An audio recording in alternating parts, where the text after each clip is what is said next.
इसको वापस ले लो, वरना ये धरना इतना चलेगा कि मोदी जी आप याद करो कि भारत में गरीबों ने अंगड़ाई भर दिया है। आपकी सरकार नहीं चलेगी, बड़े बड़े आदमी की कुर्सी पलट दी गई, मोदी ज्यादा दिन तुम नहीं रह पाओगे।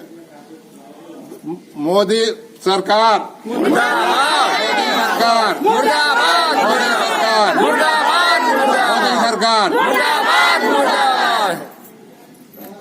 दलित बेटियों के साथ किस तरह से अत्याचार हो रहा है। अभी भी वासा पाया हुआ, एक लड़की को 3 आदमी घर से घसीट के ले गए, उसको रैप किया, मार डाला और लात ऐसे धरे हैं, उसके घर में लाश से 3 आदमी दबाए हैं। ये मोदी की सरकार है। ये कहते मेरी मन की बात सुनो, ये मन का काज नहीं, कौन बात बताओ तो मेरी समझ में आज तक नहीं है कि मन में तो भैया क्या बताओ था। मोदी जी सबकी आबरू लुटवा रहे हो, तुमको तो नैतिकता में आकर के इस्तीफा दे देना चाहिए।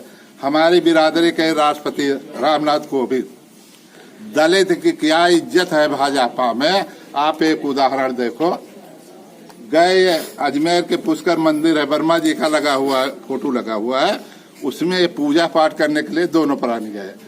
जब पुजारी देखा कि दलित बिरादरी के, उसने डांट दिया, वहीं सीढ़िया पूजा करो तो दूजने। जिस देश में दलितों की ये इज्जत हो कि वो पूजा पाठ नहीं करने आ रहे, रामनाथ कोविंद जी आप इस्तीफा दे दिए होते, उस पुजारी को जेल भिजवाते, दलित एक्ट का मुकदमा लगता, हम तुमको बाबा अम्बेडकर की तरह से पूजा करते तुम्हारे, और तुम चले जाओगे, कोई पूछे नहीं, दुनिया में कोई नहीं पूछेगा। ये मौलाना जी कुछ इस विषय में बताएं। हो गया, इसलिए यहाँ पर आए हैं। यहाँ हम अपने साथियों के साथ, इन माताओं बहनों के साथ आए हैं। जो मोदी जी ने किसानों का कानून बनाया, काला कानून, वो तीनों कानून वापस होनी चाहिए। और तमाम समस्याएं हैं, जैसे अभी बाबूजी ने बताया कि हमारे समाज की बच्चियों के साथ दुराचार हो रहा है। इस दुराचार का निवारण कैसे होगा। पिछली सरकार पर ये भाजपा के लोग आरोप लगाते थे, ये सरकार नहीं चला पा रहे हैं, बच्चियां सुरक्षित नहीं हैं। आज क्या हो रहा है, इसको आंख खोल करके मोदी जी को देखना चाहिए कि क्या कर रहे हो तुम। ये सैकड़ों साल पहले जो व्यवस्था थी, उसी व्यवस्था को आज मोदी जी कायम करने जा रहे हैं। पूर्ण रूप से मनुस्मृति की व्यवस्था वो लागू कर रहे हैं धीरे धीरे करके। आज पूरे देश की जो स्थिति है, मोदी जी ने कहा था कि हम पाकिस्तान को क्षण भर में मिटा देंगे, सीमा समाप्त हो जाएगी। आज मेरे किसान जब आंदोलन पर उतरे हैं, मजदूर आंदोलन पर उतरे हैं, तो उनके लिए कांटे बिछाए जा रहे हैं।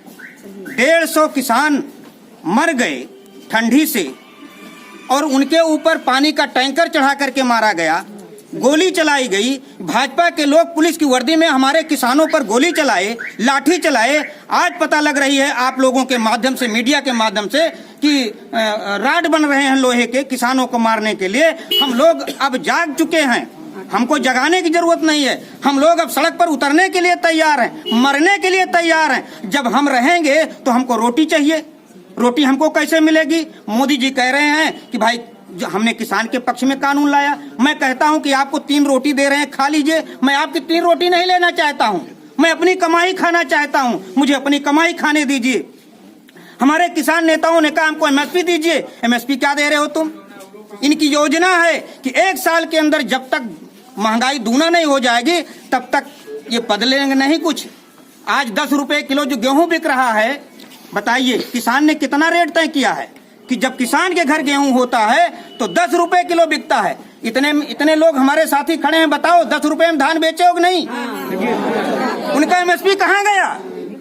उनकी एमएसपी उनके घर में रहती है। 16 रुपए किलो चावल, 16 रुपए किलो चावल हमारा किसान का खरीदा जा रहा है। आप बताइए, हम आपसे एक रिक्वेस्ट करते हैं, निवेदन करते हैं कि आप मीडिया के लोग हो, मीडिया का एक चौथा स्तंभ होता है देश को चलाने के लिए, लेकिन मीडिया की रवैया क्या हो रही है। जितनी सरकार की मीडिया है, एक भी किसानों की बात नहीं दिखाती, मजदूरों की बात को नहीं दिखाती।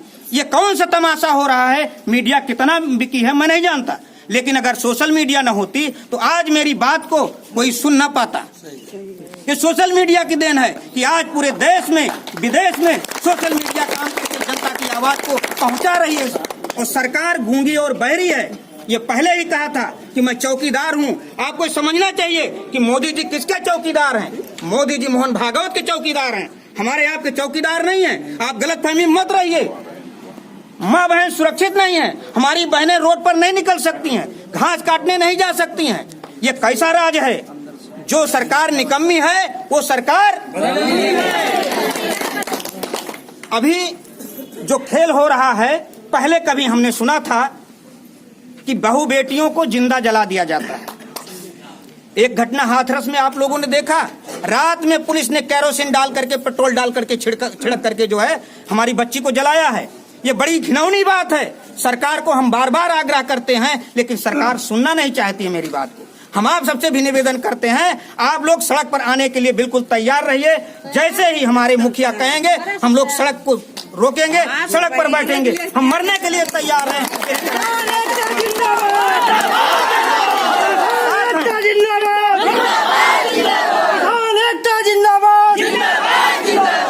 कानून वापस करो। किसान मजदूर एकता जिंदाबाद। किसान मजदूर एकता जिंदाबाद। कृषि काला कानून वापस लो। कृषि काला कानून वापस लो। ये सरकार निकम्मी है। ये सरकार कृषि काला कानून वापस लो।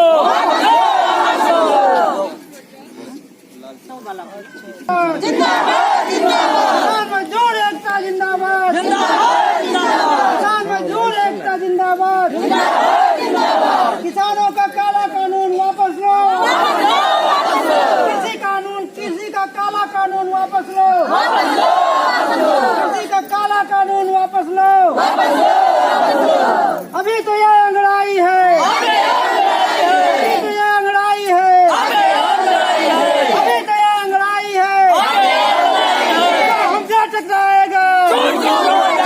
क्या हमसे टकराएगा? क्या हमसे टकराएगा? ये सरकार बदलनी है। जो सरकार नकम्मी है। जो सरकार नकम्मी है। चौकीदार चोर है। चौकीदार चोर है। चौकीदार चोर है। चौकीदार चोर है। चौकीदार बदलना है। चौकीदार बदलना है। बदलना है। चौकीदार बदलना है। चौकीदार चोर है। चौकीदार चोर है। चौकीदार डाकू है। चौकीदार डाकू है। चौकीदार बदलना है। चौकीदार धोखेबाज है। चौकीदार धोखेबाज है। अन्नदाता को मारा है। अन्नदाता को मारा है। अन्नदाता का खूनी है। अन्नदाता का खूनी है। किसानों का खूनी है। 150 किसानों का खूनी है। इसके ऊपर मुकदमा दर्ज करो। इसके ऊपर मुकदमा दर्ज करो। इसके ऊपर मुकदमा चला दो। अब भारत की मजबूरी है। ये सरकार बदलनी है। ये सरकार बदलनी है। भारत की मजबूरी है। चौकीदार चोर है। चौकीदार चोर है। अभी तो अंगड़ाई है। हमको कोई अधिकारी है नहीं, हमारे बड़े बाबू हैं, सब काम यही देखते हैं, यही भेजेंगे। और आप लोग चले ज्ञापन में हाथ लगाइए। कुछ और से आवे की दो महिला महिला की दो रुको रुको रुको इधर हाथ लगाइए। खींचो फोटो, खींचो फोटो, खींचो।